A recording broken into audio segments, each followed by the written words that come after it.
Good. That's good.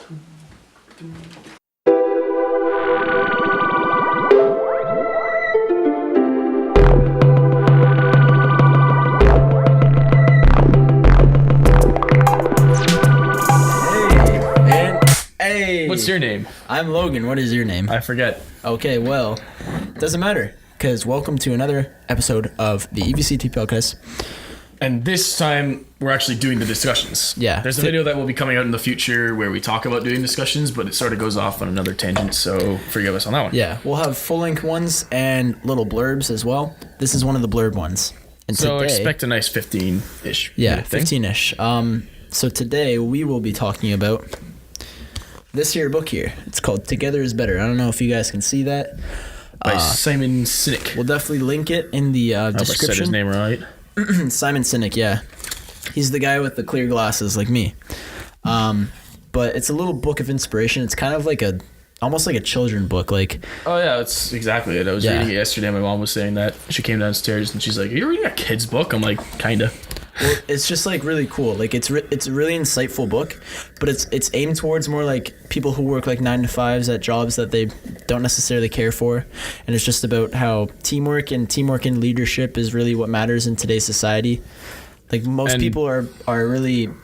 They really like want to stress like the profit and the bottom line, but really if you look at, I like how much he emphasizes just doing what you like to do, especially. Yeah, exactly. There's a quote in that book too, I forget the page, but where he says the difference between stress and passion is that stress is when you're working a job you don't like to do for the sake of doing it, and passion is when you're working towards something that you love to do. yeah, exactly. And one of my favorite parts of this book is there's a page on here, and I guess what he did was he had someone at some company develop a smell. It says on the back page somewhere, I forget. Yeah. Well, Anyway. he has some company develop a smell for this book, and there's a page on here that's like laced in the smell. It's called The Scent of Optimism, and it smells So give it a whiff, wonderful. stick it into the mic. And it literally just It does smell pretty damn that amazing. smell just relieves Whatever it stress. is. Like it's amazing. Like you So you have nice. to smell it for yourself. It's just like I was reading this book where like I'd be like reading the page and I was smelling it at the same time like this. yeah. Looked It's, like a damn fool, but the whole book smells like it, but like that one page, it just you bury your nose in it. It just like so what are some wakes you takeaways up. would you say from this book? Because it's really like a simple, quick, easy. Yeah. It took me like half an hour thing yeah, to it do. took But me like half an hour as well. the thoughts and things we've already discussed on this podcast, I would say, especially Yeah. about optimism and working for what you really care about rather than what you might have to do. Yeah, exactly. A lot of it is stuff we've touched upon before, but he really just puts it hits the nail on the head with everything that he says, and just like kind of puts it in a more like abstract Really way. clever way. It's comforting even because you Yeah. feel like you're reading a kid's book. Exactly. And the thing is, like, he has like these little challenges that these kids face, because it's kind of like it shows a children big as the metaphor, yeah. protagonists, right? And there's these challenges that the kids face. Like they'll see like a huge wolf in the forest, and like they'll run away from it, and they'll cross like a huge river, and like one guy falls in, and then they help him out. And there's a lesson on teamwork and strength in numbers. Exactly. And then whole thing. when they go back, because they walk to this place, I'm not going to spoil it, even though it's 30 minutes. But when they walk back, all those little challenges are tiny. You see them as tiny. I don't know if you noticed that, but they're like Yeah, tiny. you're Like right, actually. the wolf is like a little puppy. The huge river is like a puddle. Like it's. I think that just. I feel like that's metaphorical for like Yeah. in the moment you could feel like you're in the absolute rock bottom, you just the worst day of your life, and then Exactly. a week later you could realize that didn't matter. Yeah, it didn't matter. And like it's and like look where I am because of that mistake I made. Like look what lesson I learned. it's like the challenges you face today you see them tomorrow as nothing, right? Exactly. The challenges in the present are always going to be the biggest thing to you at that moment, I guess. Mm-hmm. Any takeaways from you? I just love the illustrations. Like I know I mean, that stress quote is by far my favorite, but yeah, the illustrations are simple too. They're nice. yeah, and I love how Whoever did it. it's just red and black and white. Yeah, it's very simple. In the They're like whole book. watercolor looking. Mm-hmm. We'll throw a few pictures if we can find Yeah. some up. Just that like scan through this as well. It's nice. It's a very simple put together book. It's like, again, I feel like it's comforting. It's almost like you're reading a child's book.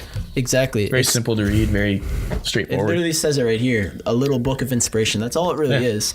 It's tiny, and it just inspires you to be more outgoing and just really appreciate the art of teamwork, really. It's very real. It was I only like like the whole- $15 on Amazon too, so it's definitely worth the pickup if you guys are interested in I it. like how much he drove the point about failure too, because we're imperfect as a species. We're gonna fail. We're Yeah. always gonna make mistakes, but it's how you choose to move forward from it that really matters. And they talk about that a lot. And it's He's in more here. like the process too of overcoming those challenges rather than the actual overcoming of the challenge. It's more the people that you're with through Yeah. thick and thin rather than the actual challenges you face. like it's more than just a team. It's like a unit Yeah. kind of philosophy, I guess.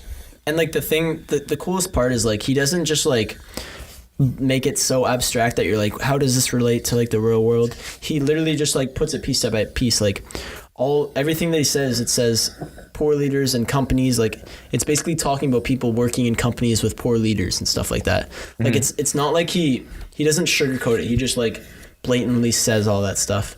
Oh, and this is a dope, like, Yeah. apparently he He has said that was his favorite one. He got a printing of it. he has that postered on his wall. I love that too. I used to have I'll that read as a you guys the quote. screensaver. Where it's a similar thing where it's just you're looking at a big standing brick wall and like the metaphor Yeah. for it is perfecto. Yeah. This is the quote. A vision is like a dream. It'll disappear unless we do something about it. Do something big or do something small, but stop wondering and go on an adventure. And I think true. that's really important. Yeah. Like It always goes back to the point that I always think too about the hardest part of doing any project is actually getting started. yeah, Or I'm the same way. Go back even a bit further, thinking about getting started. That's always the biggest issue because Yeah. in your mind is like there's a million things racing. Like, oh, what if this doesn't work? What if I fail? What if Exactly. blah blah blah blah blah. But what if it works? Rather than thinking on the negative side of like when I start this is gonna happen, you should really think on the positive. Like when I start, amazing things are gonna happen. I'm gonna grow these friendships and these relationships. And yeah. Could even be in this book too. I could be wrong though. I read an Aristotle quote where he was saying that where like the perfect life where you're not going to get judged and you're not going to fail is the day you choose to not get out of bed. Damn. The day you just decide to never do anything. That's the day you're not going to get criticism and the day Yeah. you're not going to fail. But where are you going to get when you choose to not do anything? Exactly. It's like choosing not to live rather than, I guess it's kind of cynical, but in the same sense, it's focusing on gonna the get, though? negative rather than the positive. You never know what tomorrow can bring, and that's what the beauty part about the future, I guess. It's completely unexpected, and it's never really going to get to us. A really awesome guy, also, other than Simon Sinek, is this guy. He's on YouTube. His name's Gary V. He's like this huge business guy. Never You've heard of probably him. never heard of him. I follow him on YouTube and Instagram. He's just like really inspiring. And like one of his quotes was, he was saying like, if I tell you die next week, you won't be complaining about how your job sucks.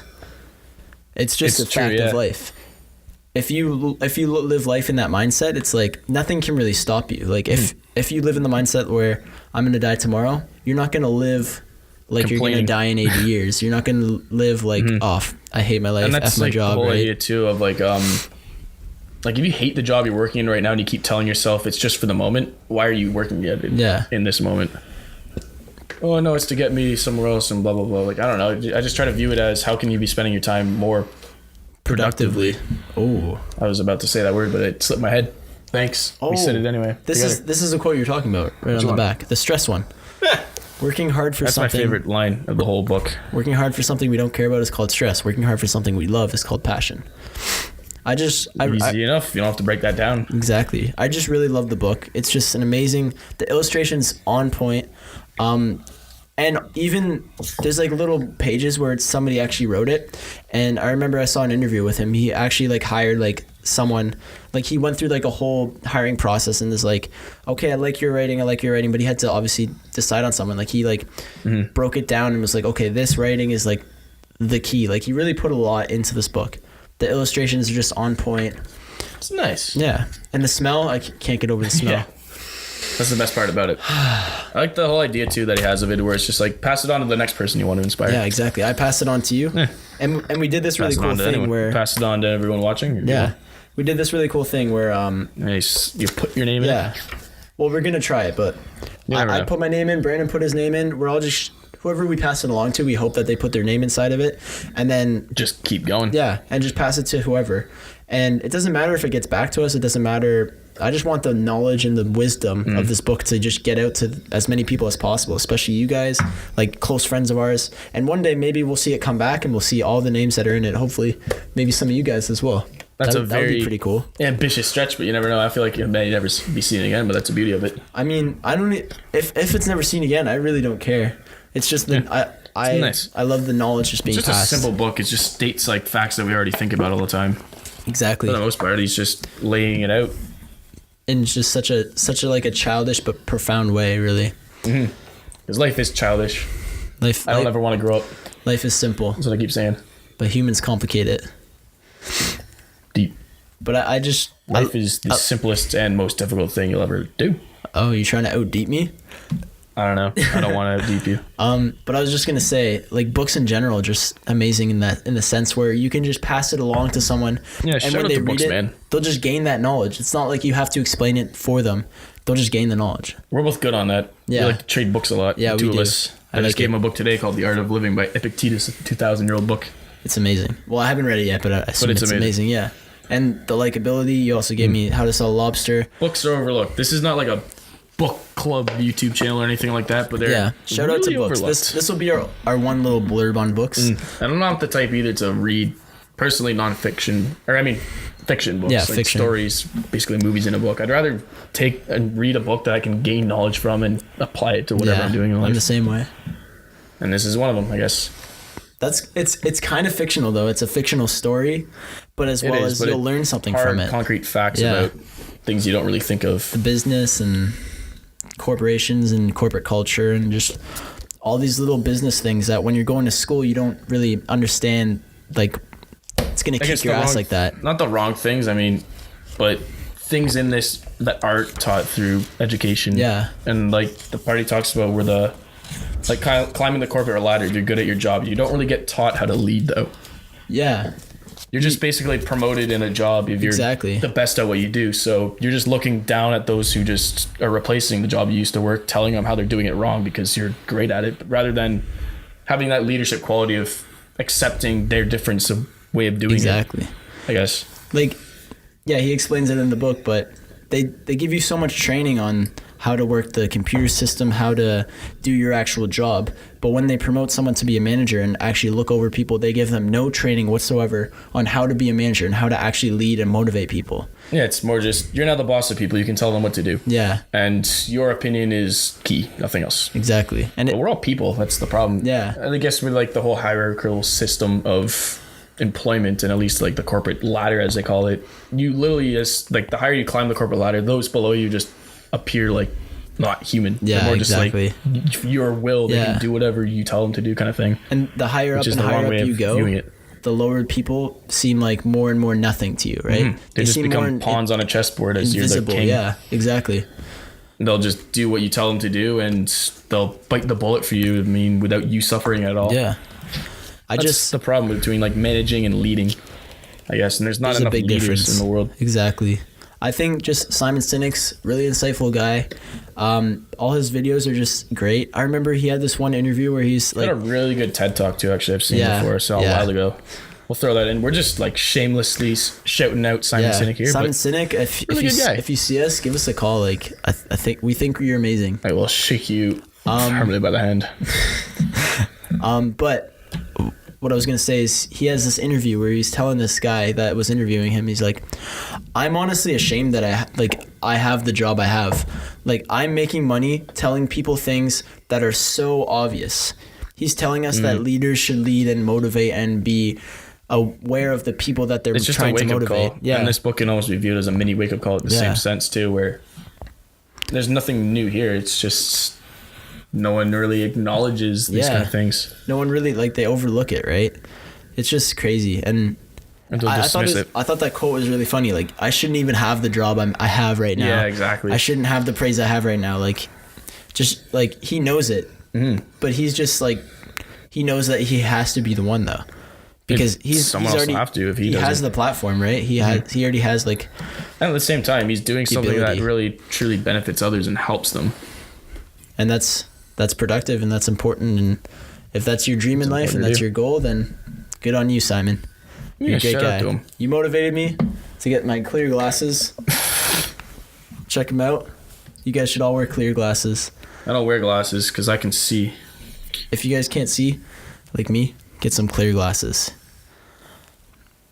So yeah, this wraps up our first ever discussion. Our little discussion podcast, a little 15-minute. There will be more of these coming up. I mean, this is hopefully something we have more of compared to the original hour-long podcast that we were doing. And again, there's going to be another video coming up soon where we started off by saying how we were going to do a discussions, and it sort of derailed into this amazingly long, complex, really kind of similar deep, to the first really one, insightful, but it's probably like... It was not one that could be wrapped up in 15 minutes. It's worth the 50-minute listen. I hope you guys enjoyed this one. Up later. I hope you guys read Together is Better by Simon Sinek, or at least read something. Get out and read. Yeah. You might learn something. Books. You never know. Books, man. All right. Thanks for listening. Until next time, take care. Goodbye.